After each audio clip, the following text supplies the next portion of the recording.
कहानी नीरू की है। पंजाब की नीरू की शादी दिल्ली के राहुल से होती है। दिल्ली कितना बड़ा शहर है ना, लेकिन आप लोगों का घर तो बहुत छोटा है। हमारे पंजाब में तो ये बड़े बड़े घर होते हैं कि मजा ही आ जाता है। कोई बात नहीं नीरू, मैं भी तुम्हारे लिए बहुत बड़ा मकान बनाऊंगा बहुत जल्दी। नीरू के पिता जहाँ पंजाब के जाने माने व्यापारी थे, वहीं उसका पति राहुल दिल्ली में एक सिंपल नौकरी करता था।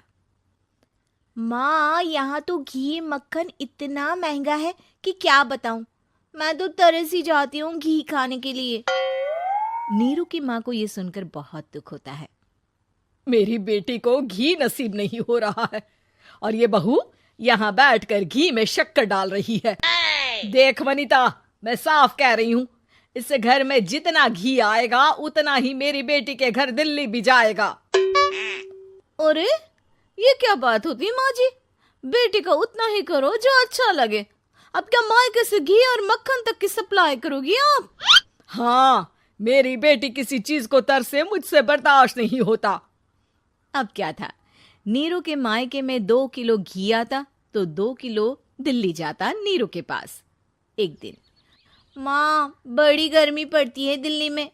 इस घर में तो एक ही एसी है और वो भी ड्राइंग रूम में। सारा परिवार एक ही कमरे में सोता है। हाँ बेटा, वो तो हर घर की कहानी है। यहाँ भी एक ही एसी है। अरे बिल इतना आता है कि क्या बोलूं। तभी वहां राकेश आ जाता है।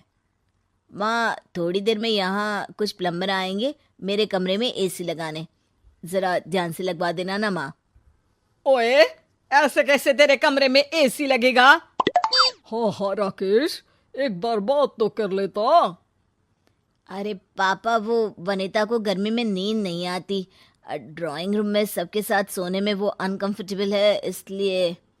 अरे पूरे परिवार के साथ वहां तेरी बहन नीरू भी तो सोती है। वो नहीं हो रही क्या अनकंफर्टेबल? समझ रहा है ना? अगर एसी लगेगा तो एक दिल्ली में तेरी बहन के कमरे में भी लगेगा, तभी तू लगा सकेगा। राकेश वनिता को सारी बात बताता है। वनिता करती भी क्या, मन मारकर बैठ जाती है। माँ, ये लोग ठीक नहीं है, क्या करूं मैं? अरे बेटी, यहाँ आ जा, तू यहाँ आकर रह ले। अरे छोड़ दे ऐसे पति को। कैसे छोड़ दूं माँ? समाज क्या कहेगा, लोग क्या कहेंगे? वैसे भी मेरा एक बेटा है मयंक। अरे हटा बेटा, तेरी उम्र ही क्या है, इतनी परेशान रहेगी तो काम कैसे चलेगा। खैर, बात आई गई हो जाती है। माँ को लगता है कि नीरू ठीक है, तो वहीं नीरू के मन में एक ही लाइन चल रही होती है, यहाँ आजा। माँ ने तो बोल ही दिया है कि यहाँ आजा। बस मयंक थोड़ा सा बड़ा हो जाए, इन गरीबों को छोड़कर मैं वापस माँ के पास ही चली जाऊंगी।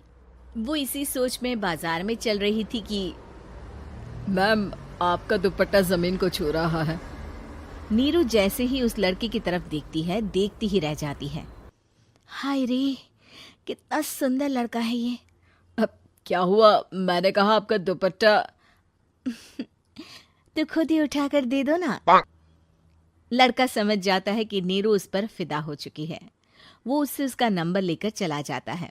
अब क्या था, नीरू और रोहित में लगातार बातें होने लगती है। मैं हरियाणा का रहने वाला हूँ, यहाँ एक बड़ी कंपनी का मैनेजर हूँ। अच्छा, और कितने बच्चे हैं तुम्हारे? बच्चे? अरे मेरी तो शादी भी नहीं हुई है।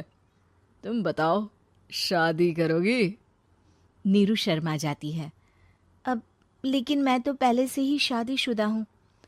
मुझे फर्क नहीं पड़ता, बस तुम शादी कर लो, भाग चलते हैं। बहुत पैसे वाला हूँ मैं, हमेशा खुश रखूंगा तुम्हें।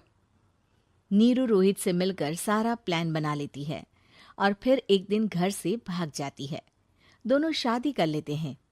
शादी के बाद, क्या बात है नीरू, तुम्हें परेशान सा देखता हूँ, सब ठीक तो है ना? हाँ हाँ, सब ठीक है।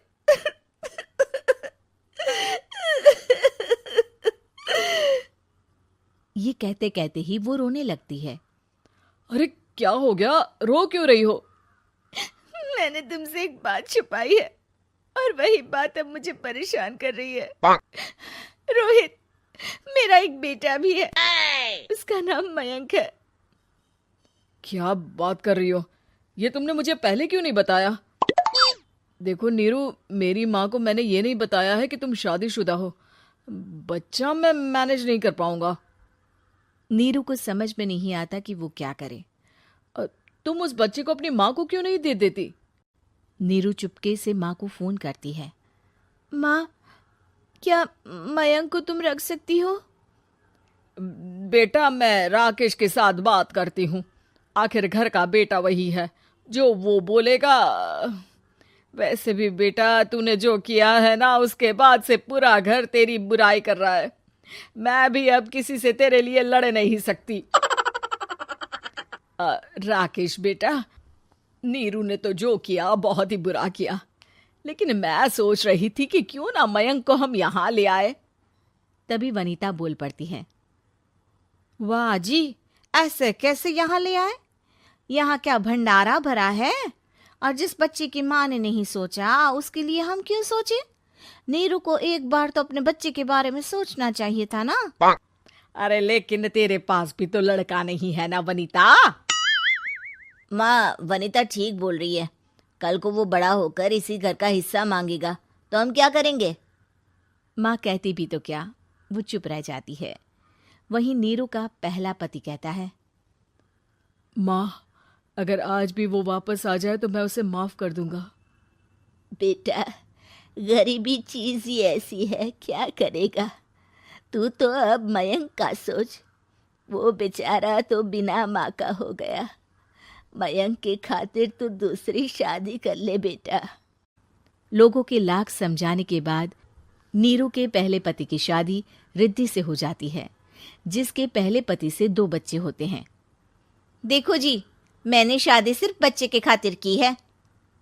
मैंने भी शादी सिर्फ बच्चों के खातिर की है। वहीं नीरू के दूसरे पति के मन में ये बात घर कर जाती है कि नीरू एक मासूम बच्चे को उसके खातिर छोड़ कर आई है। अब देखो नीरू, मुझे लगता है कि जो औरत अपनी कोख का बच्चा छोड़ सकती है, वो तो कुछ भी कर सकती है। कल को तुम्हें मुझसे अच्छा कोई मिल गया तो तुम तो मुझे भी बाय बाय कर दोगी ना। नीरू को अब उसका दूसरा पति ताने देना शुरू कर देता है। तंग आकर नीरू उसके यहाँ से भागकर अपने पहले पति के पास चली जाती है, लेकिन ससुराल में क्या लेने आई है नीरू, मयंक को? नहीं नहीं सासू माँ, मुझसे गलती हो गई, मुझे माफ कर दीजिए। नीरू, अब वक्त खत्म हो गया है, मेरी शादी हो चुकी है। तो छोड़ दो ना उसे, हमारा बच्चा है। मैं आपको अपनी माँ नहीं मानता, मेरी नहीं मान तो बात अच्छी है। नीरू मयंक की बात सुनकर समझ जाती है कि उसके पास अब ना आसमान रहा ना ही जमीन।